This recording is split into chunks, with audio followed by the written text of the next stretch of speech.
quelqu'un a posé la question de savoir, mais qu'est-ce qui se passe en République gabonaise?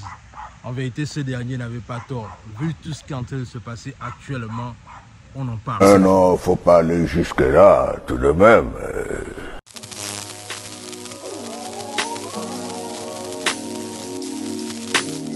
Salut, moi c'est Warren et bienvenue dans ma chaîne Vestige. Ici, on parle de développement personnel, on parle d'entrepreneuriat, on parle d'immigration aux États-Unis, au Canada. Ce sont des thématiques qui vous parlent. Vous vous abonnez et vous partagez la vidéo autour de vous. Alors, aujourd'hui, on va un peu parler de politique. On va parler un peu de la politique gabonaise. Qu'est-ce qui ne va pas en République gabonaise? Parce que vous savez, le truc, c'est que là, on est en train... Cette histoire de nouvelle 5e République, là, c'est compliqué, oh, c'est compliqué. C'est-à-dire que on est en train d'assister à deux faits majeurs qui se sont passés. Et moi, j'ai quand même envie de parler de ça parce que franchement, moi, je suis choqué. Je suis choqué parce qu'en tant que compatriote et en tant que Gabonais, je ne peux pas ne pas parler de ça. C'est-à-dire, la bouche pèse et la tête chauffe. C'est la raison pour laquelle je décide quand même de donner mon avis là-dessus. Alors, la chose qu'il faut comprendre déjà, c'est que ça ne fait même pas encore un mois que le président Oligui a été nommé président de la République. C'est-à-dire qu'il a été investi, parce que je crois son investiture, c'était le 3 mai. Et là, on est quoi? On est le 19. On est le 19, je ne sais même pas c'est quand là, le 19 ou le 20, je ne sais même pas trop, qu'Oligui est président, mais deux choses se sont déjà passées que moi, pour ma part, me choquent. La première chose déjà, comme vous pouvez tous le savoir, c'est le fait que Ali Bongo et sa famille se sont barrés en fait. C'est-à-dire que Ali Bongo et sa famille sont partis. Ils sont partis, ils vont se taper des beaux jours. Ils vont peut-être finir leurs beaux jours en Angola. Et voilà, on a été tous surpris par rapport à cette réalité qui fait mal encore jusqu'à maintenant, mais c'est la réalité. C'est-à-dire que Ali Bongo est parti. Mais moi, je pense qu'on va d'abord un peu marquer une pause par rapport à la situation d'Ali Bongo. Mais on va pas d'abord s'éterniser sur Ali Bongo, mais on va s'éterniser d'abord même sur pendant la période du coup de la libération ou coup d'État, si vous voulez. Alors, il faut pas oublier une chose, c'est que pendant le coup de la libération ou le coup d'État, il y a eu des arrestations qui se sont faites. Notamment, n'oubliez pas l'arrestation de Lee White. Oui, Lee White qui était le ministre d'Ali Bongo, mais qui, on ne sait par quel tour de magie, a directement été libéré. Et non seulement il a été libéré, il est rentré chez lui en Angleterre. La raison qu'on nous avait donnée, c'était le fait que non, mais Lee White est rentré parce qu'il devait se faire traiter, il était malade et tout ce qui va avec. À la fin de la journée, on sait là où c'est fini. Aujourd'hui, Lee White est tranquille chez lui. Du côté de l'Angleterre, il vit ses jours avec l'argent du Gabon. Mais c'est ça les choses de la République gabonaise. Et aujourd'hui, on n'entend plus parler de Lee White. On n'entend même plus parler de qu'est-ce qu'il en est aujourd'hui de Lee White. Parce que quoi, c'est fini, affaire classée. Et aujourd'hui, on a la situation d'Ali Bongo. Ali Bongo, aujourd'hui, la raison qu'on nous a donnée, c'est que Sylvia Bongo et son fils Valentin sont malades. Et ils doivent aller se faire soigner. Et comme ils devaient aller se faire soigner, voilà pourquoi on leur a libéré. Et Ali Bongo et lui et sa famille, ils sont partis du côté de l'Angola. Alors, mais moi j'ai envie de marquer un point intéressant dans cette histoire. C'est que il ne faut pas être naïf. L'avocat Jean-Paul Moubembe nous avait déjà parlé de ça. Il nous avait parlé du fait que la famille d'Ali Bongo ne devait pas être jugée. Mais les gens étaient dans l'émotion en disant non, c'est pas possible, c'est pas vrai. Regardez un peu ça.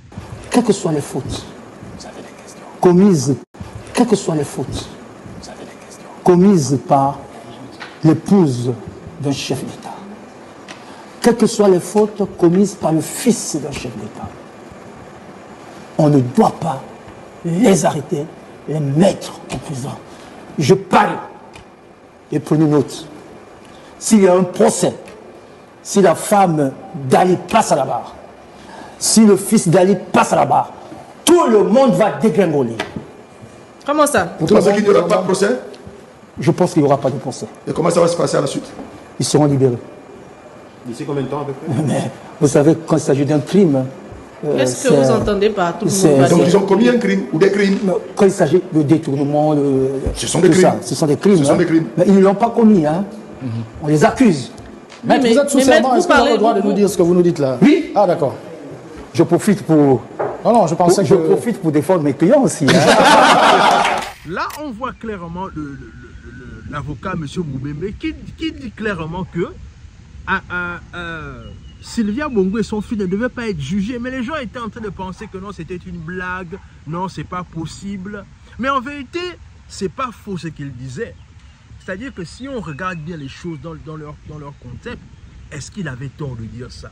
Parce qu'en vérité, regardons un peu les choses dans la réalité. Un chef d'État, s'il y a véritablement procès, c'est-à-dire que si on décide de juger l'affaire, tout le monde va être inculpé. Oui, n'ayons pas peur de le dire. Si on jugeait clairement Sylvia Bongo et son fils, tout le monde devait plonger.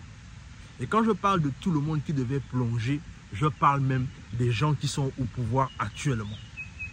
Donc ça veut donc dire quoi? Ça veut donc dire qu'en vérité, le fait qu'on laisse partir Sylvia Bongo ne veut pas dire que il y a eu de la faiblesse, ou bien encore il y a eu le fait que il n'y a pas eu la justice. Non, c'est plus compliqué que vous ne le pensez. C'est vraiment, vraiment plus compliqué que vous ne le pensez.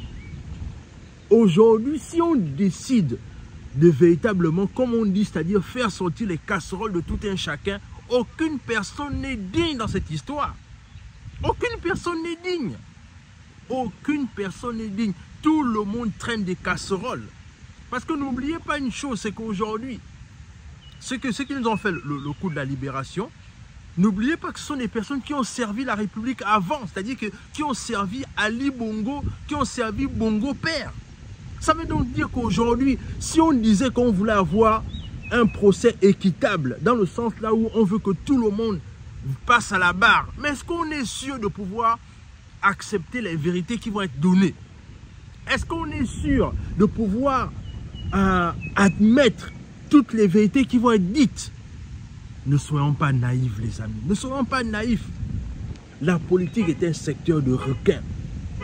Et parfois, en politique, beaucoup de personnes ont des mains sales. Et parfois même, les gens que vous prenez en héros, parfois même sont des personnes qui ont des mains sales. Donc, il faut laisser ça comme ça. Il faut laisser ça comme ça. Ça fait mal, c'est vrai. C'est dur, c'est vrai. Mais à la fin de la journée, ce n'est pas aussi simple que les gens pensent. Ce n'est pas aussi simple. Il ne faut pas être naïf, il ne faut pas être émotif. Il faut faire preuve de beaucoup de réflexion. Il faut réfléchir. Et je pense que parfois c'est ce qui nous manque. Le fait qu'on ne réfléchit pas assez, on est dans l'émotion, on va dans tous les sens. Et après, on finit par raconter du n'importe quoi. Et moi, je pense qu'aujourd'hui, ce qui est en train de se passer, c'est simplement la réalité, en fait, la réalité. Mais le problème aussi dans cette histoire, malheureusement, c'est le fait que les autorités gabonaises ne veulent pas communiquer. Parce qu'à un moment donné, même si on sait que parfois les choses sont connues d'avance, mais à la fin de la journée, faites quand même preuve de pédagogie. Apprenez à communiquer au peuple les réalités. Dites au peuple la vérité. Parce qu'en vérité, si on ne dit pas la vérité au peuple, on fait comme si on s'en foutait de ce peuple-là. Il faut apprendre à dire la vérité au peuple. Et l'autre en date aujourd'hui, c'est Céline Bagné. C'est-à-dire qu'aujourd'hui, je viens de constater là dans les réseaux sociaux, c'est que, et là ça passe également dans les médias maintenant, c'est que le Gabon vient de perdre 3 îles. Mais je pense que ça, on va parler de ça dans une autre vidéo, parce que sinon ça va être long. Hein. Mais encore une fois, je tiens simplement à dire que ça ne fait même pas encore 1 mois que le président Oligui a été investi. Mais on a déjà tout ça. Moi-même, je suis un fervent défenseur du président Oligui. Mais là, président, ça ne sent pas bon. Hein. Vraiment, je suis avec vous. Mais franchement, là, ça ne sent pas bon, président. Il faut communiquer. Les Gabonais ont besoin de savoir ce qui se passe. Moi, je pense même que dans les plus brefs délais, le gouvernement gabonais, le président de la République doit organiser une conférence de presse pour pouvoir dire la vérité à la population. Qu'est-ce qui ne va pas? Qu'est-ce qui se passe en République gabonaise?